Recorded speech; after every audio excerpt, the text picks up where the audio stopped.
Hi welcome friends, Telugu మిత్రులకు స్వాగతం.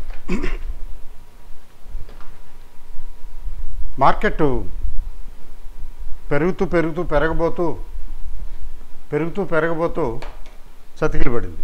అంటే పడిపోలేదు, ఫ్లాట్. దానికి Nifty flat, but small and mid okay. ఇది సమాచారం. నిఫ్టీ 50 స్టాక్స్లో బయింగ్ ఫ్రెష్గా స్పెషల్ గేమ్ రావటం లేదు. ఏ కొన్ని చెదురుమదుగా మన హీరో మోటో కార్ప్ లాంటివి, ఆటోమొబైల్ కొద్దిగా బాగానే ఉంది. తర్వాత ఈరోజు కొద్దిగా ఐటీ, నిన్న ఐటీ తగ్గిపోయింది కదా, ఇవాళ ఐటీ కొద్దిగా రికవర్ అయింది అంతే తప్ప నిన్న రిలయన్స్ కొద్దిగా యాక్టివ్గా ఉంది, ఈరోజు డల్గా ఉంది. అయితే ఈరోజు రిలయన్స్ డల్గా ఉంది కదా, బట్ ఐటీ పర్వాలేదు. TCS okay. And automobile industry, ఆటోలో మారుతి కూడా ఓకే.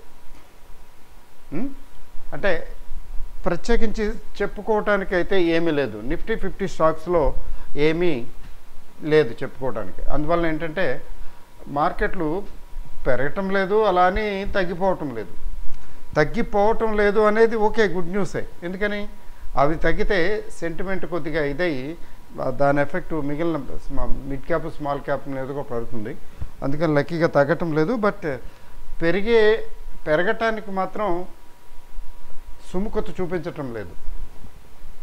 అంటే ఇప్పుడు పెరిగింది ఎక్కువే తక్కువేం కాదు అన్నట్లే ఉన్నాయి. 23,400 రేంజ్కి వెళ్ళింది కానీ సస్టైన్ కాలేకపోయింది. మళ్ళీ బ్యాక్ మోర్ దాన్ 100 పాయింట్స్ తగ్గిపోయి మళ్ళీ నార్మల్సీకి వచ్చింది. ఎక్కడున్నావు అంటే గొంగళి వేసిన చోటే ఉన్నాను అన్నట్లుగా అయిపోయింది మార్కెట్. ఇట్స్ ఓకే, దాన్ని పక్కన పెట్టండి. But in spite of that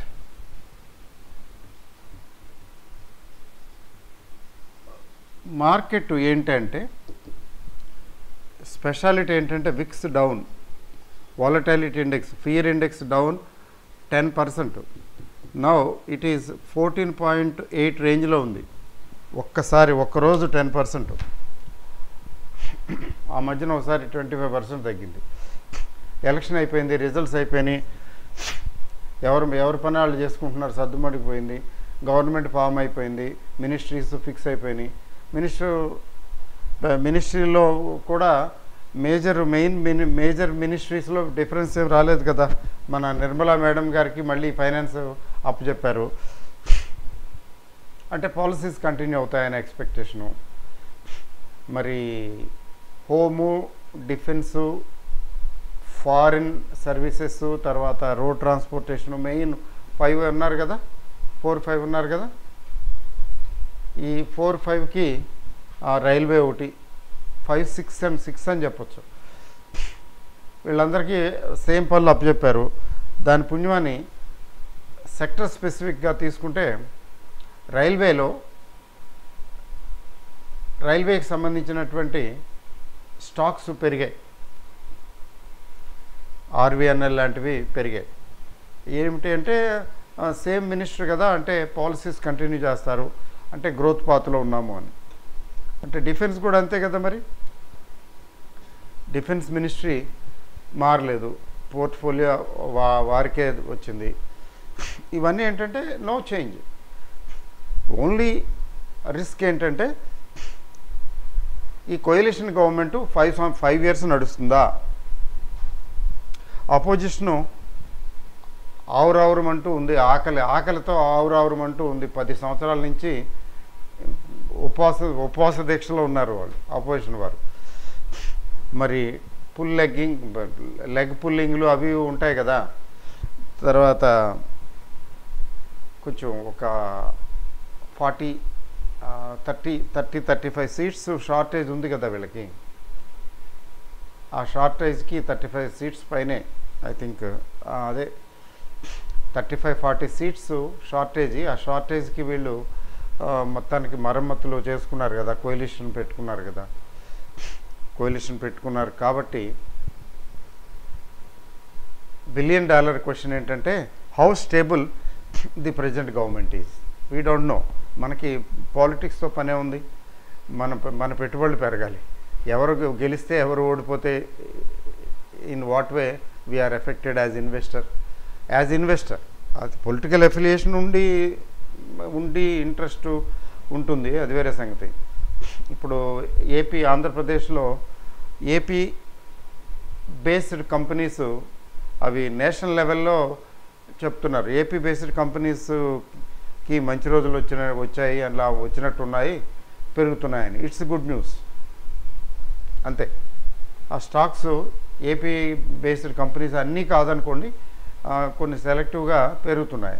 okay, ఇంతకుముందు అంత స్తబ్దతగా ఉన్నటువంటి కంపెనీలు ఇప్పుడు పెరుగుతున్నాయి. For example Amar Raja batteries, అదే అమర్ రాజా ఎనర్జీస్ ఏదో కంపెనీ పేరు మార్చారు కదా, వాళ్ళు తెలంగాణ వెళ్ళిపోయారు కూడా.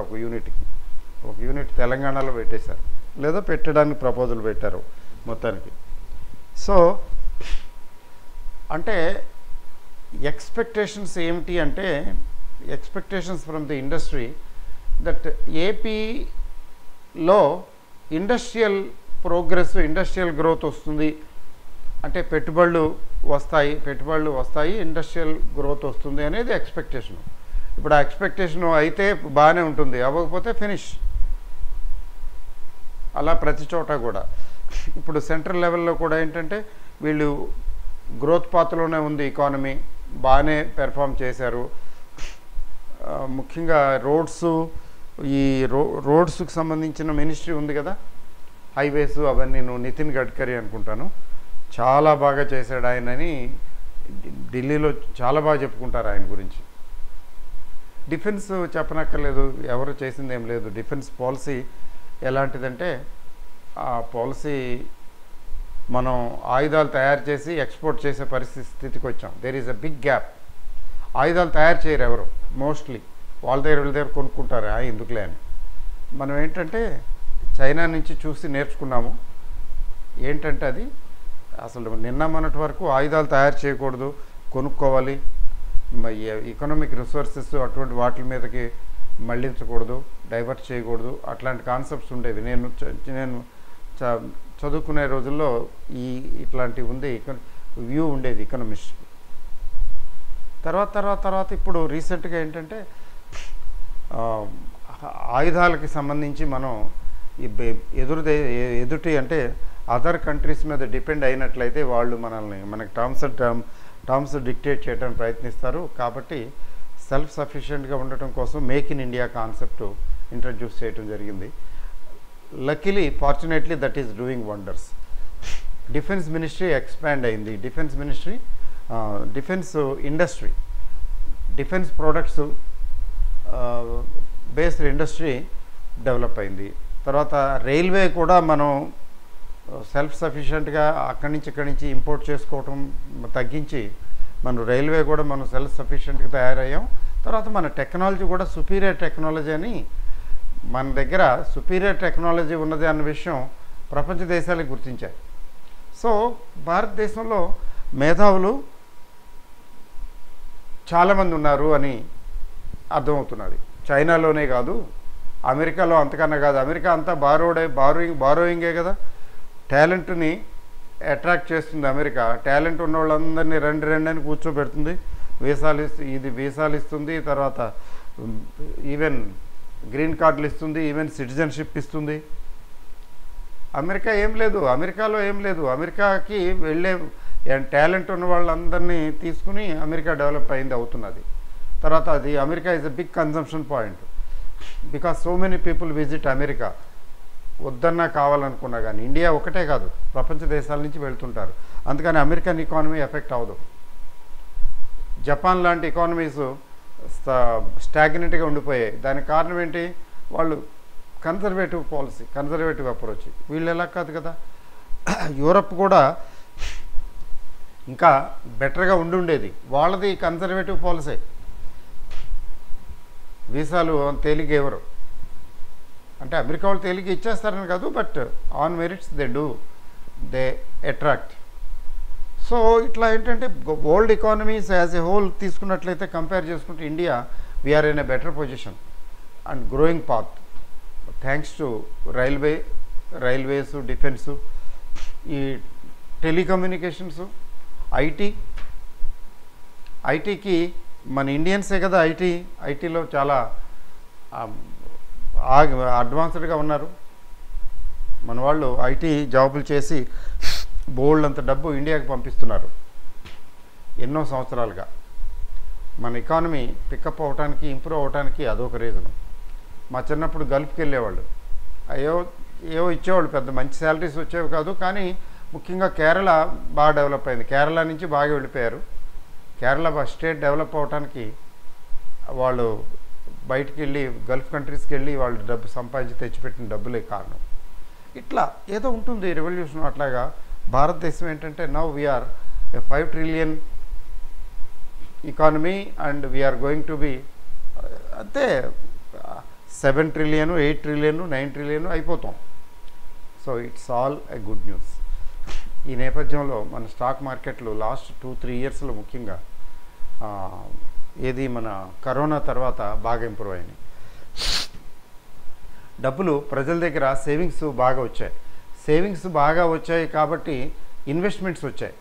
కరోనా టైంలో భయంకరంగా ఉన్న టైంలో చాలామంది ఇన్వెస్ట్ చేశారు, భయపడలేదు. Corona and during the recovery time దాని పర్యవసానం ఏమిటి అంటే ఎకానమీలో గ్రోత్ వచ్చింది. తర్వాత ఎఫ్ఐఎస్ వాళ్ళు టర్మ్స్ డిక్టేట్ చేయలేని పరిస్థితి వచ్చింది. మీకు బెస్ట్ ఎగ్జాంపుల్ చెప్తాను. మీకు 4వ తారీఖు మొన్న 4వ తారీఖు ఎలక్షన్ రిజల్ట్స్ టైంలో చాలా డిసప్పాయింటింగ్ పెర్ఫార్మెన్స్ కదా రూలింగ్ పార్టీకి. వాళ్ళకి ఎన్ని సీట్లు కావాలో అన్ని సీట్లు రాలా కదా, భయంకరంగా పడిపోయింది కదా మార్కెట్, టోటల్గా పడేశారు కదా. కానీ ఆ రోజునట 4th జూన్కి ఎలక్షన్ రిజల్ట్స్ వచ్చిన రోజుకి ఒక్క రోజులో రిటైల్ ఇన్వెస్టర్స్ మీలాంటి నాలాంటి చిన్న ఇన్వెస్టర్లు సందడిలో సడేమియా అని ఫుల్గా షాపింగ్ చేస్తారట. ఫుల్గా షాపింగ్ అంటే 21,000 crore ఒక్క రోజులో. ఇండియన్ హిస్టరీలో అది పెద్ద అమౌంట్. ఒక్క రోజులో 21,000 crore ఓన్లీ స్మాల్ ఇన్వెస్టర్స్ కొన్నారట. వాళ్ళకి ఎంత కాన్ఫిడెన్స్ చూడండి. అమ్మింది ఎవరు? Mainly FIIs. తర్వాత ఏంటి పరిస్థితి? వాళ్ళు మింగలేక కక్కలేక ఇప్పుడు ఎఫ్ఐఐస్ పొజిషన్ ఎట్లా ఉందంటే there are reports they are in a very very short position. ఆ షార్ట్ పొజిషను ఎంత టైంలో కవర్ చేసుకుంటారు అనేది పెద్ద ప్రశ్న. But they are in short position is a truth. ముఖ్యంగా F&O సెగ్మెంట్ వాళ్ళు చాలా తెలివిగా ఉంటారు కదా. పడేసి పడిపోయినప్పుడు కొద్ది తగ్గి కవర్ చేసుకుంటారు. కానీ ఒక్కసారి ఎగబడి కంగారు పడి కవర్ చేయరు. బట్ వాళ్ళు కవర్ చేయటం మొదలుపెట్టిన టైంలో మాత్రం మార్కెట్లు బాగుంటాయి. అందుకని ఇప్పుడున్న మార్కెట్ ఎలా ఉంది? కన్సాలిడేషన్ మోడ్లో ఉంది. ఎందుకని? ఇప్పుడు మామూలుగా అయితే ఎవ్రీథింగ్ ఈజ్ డిస్కౌంటెడ్. అన్నీ అయిపోయినాయి. ఎలక్షన్స్ అయిపోయినాయి, రిజల్ట్స్ అయిపోయినాయి, గవర్నమెంట్ ఫార్మేషన్ అయిపోయింది. ఇంకేంటి మిగిలింది? గుడ్ ఆర్ బ్యాడ్ ఏం లేదు ఇంకా. అయినా మార్కెట్ ఓకే నిలబడుతున్నది. దానికి కారణం ఏంటంటే చాలా వరకు ఎఫ్ఐఐస్ ఇప్పటికే షార్ట్లో ఉన్నారు కదా, వాళ్ళు ఫర్దర్ షార్ట్ సెల్లింగ్కి సిద్ధంగా లేరు. ఏదైనా గవ్వుకునే ఈవెంట్ కానీ ఇన్సిడెంట్ కానీ వస్తే దాన్ని బేస్ చేసుకుని కొట్టేస్తారు. Otherwise they are waiting for the opportunity, waiting for the markets to come down. ఆ రీజన్ వల్ల మార్కెట్లు 23,400, 200, 300 దగ్గర ఉన్నాయి. But complacency is very bad. Complacency పనికిరాదు. కాబట్టి markets may undergo some correction at any given point of time. ఎందుకంటే almost మార్కెట్లు peak లెవెల్లోనే పని జరుగుతున్నాయి కదా. అందుకని కేర్ఫుల్గా అలర్ట్గా ఉండాలి. అలర్ట్గా ఉండటం అంటే ఏంటంటే ఈ స్టేజ్లో ఎగబడి కొనుక్కోవాల్సిన అవసరం లేదు, కొంచెం వెయిట్ అండ్ వాచ్. ఉన్నవి హోల్డ్ చేసుకోవటమే, కంగారు పడి అమ్ముకోవాల్సిన పని అస్సలు లేదు. మార్కెట్లో కరెక్షన్ వచ్చినా కానీ ఏం కాదు, కరెక్షన్ వచ్చినా మళ్ళీ రికవర్ అవుతాయి కదా. It takes time.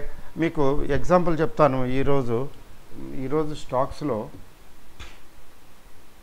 Hindustan construction company ఒకటి, జైన్ ఇరిగేషన్ ఒకటి,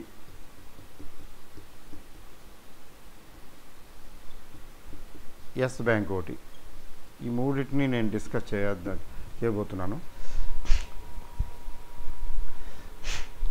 హిందుస్థాన్ కన్స్ట్రక్షన్ కంపెనీ 30sలోకి వెళ్ళిపోయింది కదా.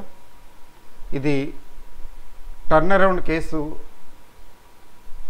కేసు దిస్ మే పికప్ అనేది ఎప్పుడో 6 నెలల కిందటో సంవత్సరం కిందటో ఎప్పుడో చెప్పినట్టున్నాను. 1-2 సార్లు చెప్పినట్టున్నాను, ఒకసారి కూడా కాదు. బట్ జారిపోయింది కదా. 32 కూడా చూశాను నేను. 28, 32 అట్లా చూశాను. ఎప్పుడు చూశాను గుర్తులేదు. అఫ్కోర్స్ ఫస్ట్ డిస్కస్ చేసినప్పుడు 19-20 రూపాయలు ఉందనుకోండి, 20-22 ఉంది. ఫ్రెష్ బ్రేక్అవుట్ అయింది అప్పుడు చెప్పడం జరిగింది. చాలా రోజులైంది. ఆ 20 నుంచి మెల్లిగా 40, 45, 50 ఆ రేంజ్కి వెళ్ళింది. ఆ తర్వాత మళ్ళీ కేమ్ బ్యాక్ 30sలోకి వచ్చింది. Now this is rated as one of the turn around cases. Turn around case అనే బ్రాండ్ వేసేసింది market. Today it is up by 18 to 90%. ఎంతో 47 రూపీస్ ఎంతో వచ్చింది. ఇది అప్ 19% అనుకుంటా ఒక్క రోజులో. కన్స్ట్రక్షన్ కంపెనీ బేసిక్గా ఒకప్పుడు గొప్ప వైభవంగా వెలిగిందే, మహారాష్ట్ర బేస్డ్. తర్వాత కొంచెం ప్రాబ్లమ్స్ వచ్చిన వాళ్ళ లావాసా ప్రాజెక్ట్ అని, అంతా పెద్ద స్టోరీ అనుకోండి, ఇంతకుముందు కూడా చెప్పాను. So infrastructure industry, construction industry, real estate industry చూసారా. ఇన్ఫ్రాస్ట్రక్చరు, రియల్ ఎస్టేటు, కన్స్ట్రక్షను, వీటికి సంబంధించిన ఇండస్ట్రీ బాగానే ఉంది అంటే దాని అర్థం ఏంటంటే ఎకానమీలో గ్రోత్ ఉంది అని. ఈ రియల్ ఎస్టేటు, కన్స్ట్రక్షన్ వగేరా ఎప్పుడు పికప్ అవుతాయంటే ప్రజల దగ్గర డబ్బులు ఉన్నప్పుడు. సింపుల్. చాలా సంవత్సరాలుగా రియల్ ఎస్టేట్ పార్టిసిపేట్ చేయాల ఈ గ్రోత్లో, భూమిలో. కానీ లాస్ట్ 2-3 ఇయర్స్ నుంచి రియల్ ఎస్టేటు సెక్టర్ కూడా పార్టిసిపేట్ చేస్తున్నది భూమిలో. మీరు రియల్ ఎస్టేట్ సెక్టరు ఒకసారి చూడండి, దాని హిస్టరీ చూడండి, ఎన్ని సంవత్సరాలు ప్రశాంతంగా హైబర్నేషన్లో ఉందో, పడుకొని ఉందో. సడన్గా మెల్లిమెల్లిగా అందుకుని ఇప్పుడు ఎలా ఉంది. ఫర్ ఎగ్జాంపుల్ స్టాక్స్, డిఎల్ఎఫ్ లాంటి స్టాక్స్ చూడండి, వాటి హిస్టరీ చూడండి. అది ఇంకా ఉంది స్కోపు జస్ట్. తర్వాత ఇంకోటి ఏంటంటే జైన్ ఇరిగేషను చెప్పాను కదా. జైన్ ఇరిగేషను ఇది కూడా బ్రేక్అవుట్ అయింది. ఫ్రెష్ బ్రేక్అవుట్ 76 రేంజ్లోకి వచ్చింది ఆల్రెడీ. దీని గురించి చెప్పాను కదా ఎప్పుడో 4 రూపాయలని. 4 రూపాయలు కరోనా ముందే 4 రూపాయలు అంటే కరోనా తర్వాత ఏంటి పరిస్థితి? ఇంకా తగ్గడానికి ఏముంది? కరోనా టైంలోని నాకు మోతీలాల్ ఓస్వాల్లో ఉందిలేండి. వాడికి ఫోన్ చేసి లోవర్ సర్క్యూట్ వచ్చేటప్పటికి నేను ఫోన్ చేసి నా దాంట్లో ఏం ఉన్నాయిరా, ఏం అమ్ముతావురా, ఈ అమ్ము అని వరుస లిస్ట్ పెట్టేశా. అంటే ఒకసారి క్లోజ్ అయిపోయింది, లోవర్ సర్క్యూట్ వచ్చింది, ఆపేసి తర్వాత మళ్ళీ ఒక అరగంట తర్వాత మళ్ళీ ఓపెన్ చేస్తారు కదా. లోవర్ సర్క్యూట్కి రాదు, ఎప్పుడు వచ్చేసింది. తర్వాత మార్కెట్ ఓపెన్ అయిన తర్వాత రికవర్ చేస్తారనుకోండి. థ్యాంక్స్ టు ఎల్ఐసి, జిఐసి 2-3 సంస్థలు కలిసి పట్టుకుని లేపేసినాయి ఆ రోజు. అప్పుడు వాడు లిస్టు చదివితే అందులో జైన్ ఇరిగేషన్ 2000 ఉన్నాయండి. అని చెప్పాడు. లేదు తీసేయాలా అని అడిగాడు. రేట్ ఎంత ఉంది? 4 రూపాయలు. నేను సింపుల్గా సీరియస్గా ఇప్పుడు నువ్వు తీసేస్తే 8,000 వస్తాయి. ఇప్పుడు అది రాకపోతే ఏమవుతుంది? 8,000 వద్దు, వదిలేసామన్నా. అది ఒకటి, ఇంకోటే 2-3 సువెన్ లైఫ్ అనుకుంటా, సువెన్ లైఫ్ అట్లా. అది అయితే ఆ తర్వాత పెరిగిన తర్వాత 25-26 దగ్గర తీసేసాను లేండి. ఆ అకౌంట్లో తీసేసా. వేరే అకౌంట్లో ఉన్నాయి కొద్దిగా, ఆ అకౌంట్లో మాత్రం లేపేసా. ఫోన్లో 50,000 వస్తున్నది, ఎంతో కొంత వస్తున్నదిలే. బట్ టైం తీసుకుంటుంది. ఈక్విటీకి ఉన్న స్పెషాలిటీ అది. కొన్ని పోవచ్చు కూడా, కానీ అన్నీ పోవండి. నీవు రాయి రాయి అనుకున్నది రాయి కాదురా, సినిమా పేరు. నేను చిన్నప్పుడు అప్పుడు పుట్టుండను, లేదా పుట్టానేమో తెలియదు. నీవు రాయన్నది ఒకనాటికి రత్నమౌనురా అని, అనగనగా ఒక రాజు అనగనగా ఒక రాణి అనే ఒక పాట ఉండేది. చాలా ఎక్కువగా ఫ్రీక్వెంట్గా వినేవాడిని నేను చిన్నప్పుడు. రాయి రాయి అనుకున్నది రాయి కాదురా, నీవు రాయన్నది ఒకనాటికి రత్నమౌనురా, కూరిమి కలవారందరూ కొడుకులేనురా, జాలి గుండె లేని కొడుకు కన్నా కుక్క మేలురా అని ఓ పాట. స్టాక్స్ కూడా అంతేనండి. Now Jain irrigation is 76 rupees.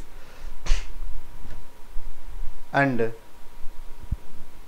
Breakout వచ్చిన తర్వాత స్టాక్లో కరెక్షన్ వస్తే రావచ్చు, కానీ ఖచ్చితంగా ఏదో ఉంటేనే కదా బ్రేక్అవుట్ వస్తుంది. అంటే ఇక్కడి నుంచి ఫర్దరు పెరగచ్చు కూడా కదా. అది తర్వాత ఎస్ బ్యాంకు ఈ మధ్యకాలంలో తగ్గిపోయింది కదా బాగా, 23 రేంజ్లో ఉంది. బట్ ఇది పికప్ అవుతుందని నాకు అనిపిస్తున్నది. ఎందుకంటే దీనికి కూడా బ్యాడ్ డేస్ ఆల్మోస్ట్ అయిపోయినాయి. Bad days are over. ఇది కూడా టర్న్ అరౌండ్ కేసే, పూర్తిగా పోయింది కదా, టర్న్ అరౌండ్ కేసే. But it takes more time. ఎందుకంటే బ్యాంకింగ్ సెక్టర్ అవటం ఒక రీజను, తర్వాత ఈ మధ్యన బ్యాంకింగ్ సెక్టర్ అంతా కొద్దిగా డల్గా ఉంది కదా, అదొక రీజన్ అయితే, మరి దానికి ఉన్నటువంటి ఇష్యూస్ కూడా కొద్దిగా ఇబ్బందికరమైన ఇష్యూసే కదా. అందువలన ఏంటంటే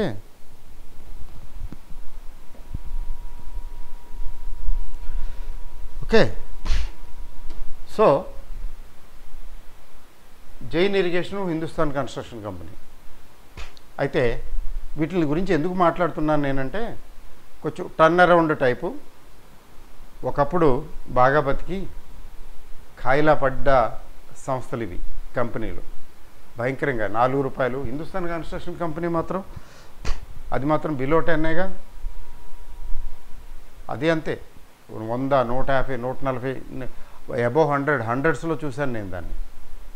4 రూపాయలు, 5 రూపాయలు, 6 రూపాయలకు వచ్చేసినవి కదా. ఎస్ బ్యాంక్ అయితే నేను చెప్పక్కర్లేదు, మీ అందరికీ తెలిసిందే స్టోరీ. 600 నుంచి ఎక్కడికి వచ్చింది? 600 నుంచి 4 రూపాయలకు, 6 రూపాయలకు వచ్చింది కదా, 7 రూపాయలకు. సో ఇవి టర్న్ అరౌండ్ కేసులు అంటే ఇవి. అయితే ఇప్పుడు ఫ్రెష్గా వీటిని కొనుక్కోవచ్చా? ఎందుకంటే గబుక్కు నేను బోర్డు మీద రాశానంటే గబుక్కుని కంగారు పడిపోయి వెళ్ళిపోతుంటారు, కొనేస్తుంటారు. అట్లా చేయకూడదు. ఎందుకు చేయకూడదు? ఇవి ఎస్ బ్యాంక్ వరకు పర్వాలేదు, తక్కువ రేట్లో ఉంది. అది వెంచర్ చేసినా ఏం కాదనుకోండి. But Jain irrigation, Hindustan construction company ఒక్కసారి స్పట్ అయింది అంటే దే మెరిట్, వాటికి ఎలిజిబిలిటీ వచ్చిందనమాట. ఎస్, ఇన్వెస్ట్ చేయడానికి అనువుగా ఉన్న కంపెనీలు, మేము అర్హులమే, విజేతలం కాబోతున్నాము అని చెప్పడానికి మన ముందుకు వచ్చాయి. కానీ one should buy only when there is correction. ఎప్పుడొకప్పుడు కరెక్షన్ వస్తుంది, మధ్యలో రాకపోదు. ఈలోగా ఇవేమి 100, 125కి వెళ్ళిపోవు. నేను మిస్ అవుతానేమో అనే ఆలోచన కరెక్ట్ కాదు. మిస్ అయితే అవుతాం, you will try something else. ఆ యాటిట్యూడ్ ఉండాలి. కాబట్టి వీటిని బై ఆన్ డిప్సే, కానీ ఇప్పుడు కాదు. ఈ స్పీడ్లో, ఈ జోరులో కొనకూడదు, అవి తగ్గినప్పుడు కొనుక్కోవచ్చు, తగ్గినప్పుడు కొనాలి.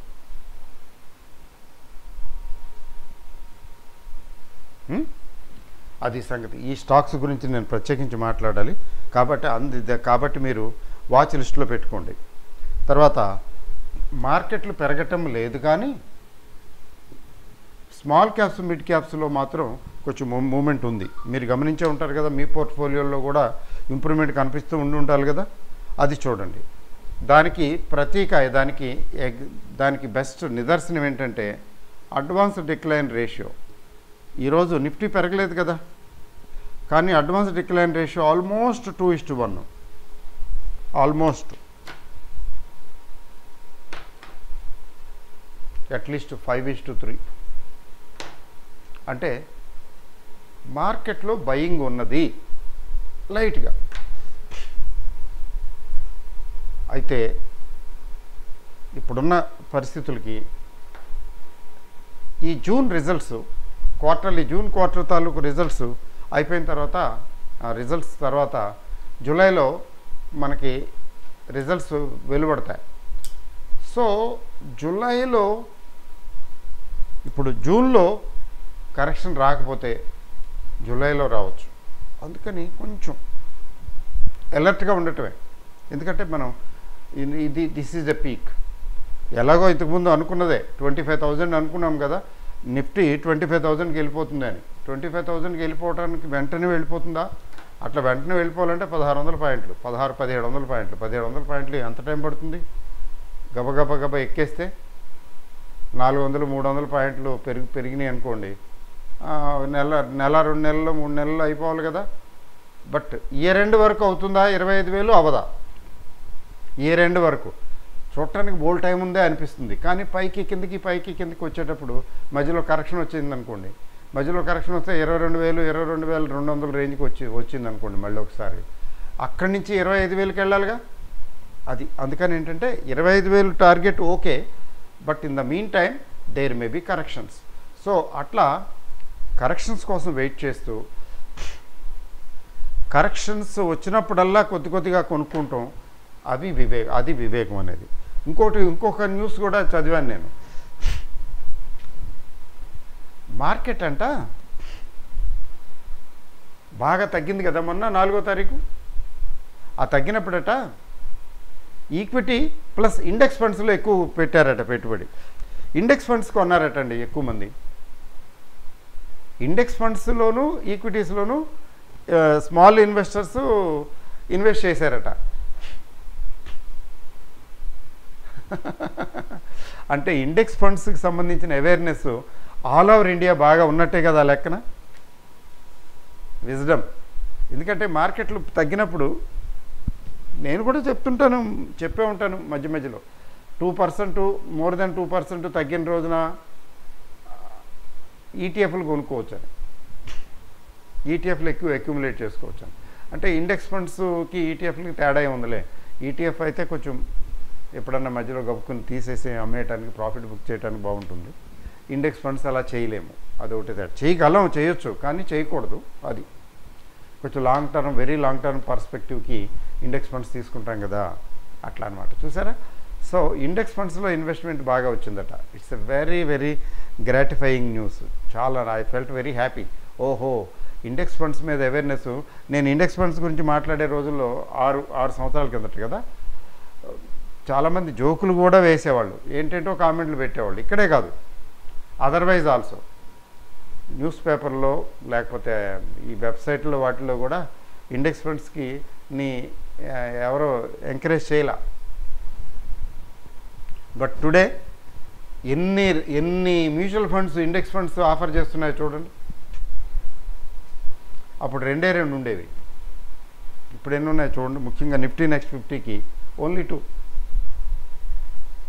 ఒకటి ఐసిఐసిఐ, 2 ఐడిబిఐ.